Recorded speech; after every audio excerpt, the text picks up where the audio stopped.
Vi skal i dag afholde finalen, det regionale klima-DM-finale, hvor i dag skal kåre de 3 bedste klimaidéer fra hele hovedstaden. Er som sagt et klimaår. Det er et år, hvor vi skal afholde Værte COP15, det store klimatopmøde her i december, ude i Bellacenteret. Klima-DM-konkurrencen blev skudt i gang i januar her i år, og ind til maj måned, 1. maj, kunne man aflevere sine klimaidéer og tilmelde sig konkurrencen. Vi er nu ved at være i mål.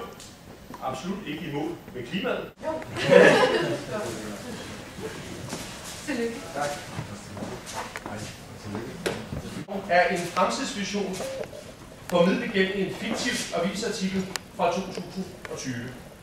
Artiklen beskriver, hvordan man kunne omdanne en del af f.eks. Nordhavnen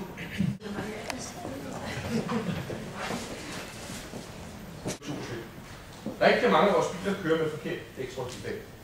Forkert dæksmål.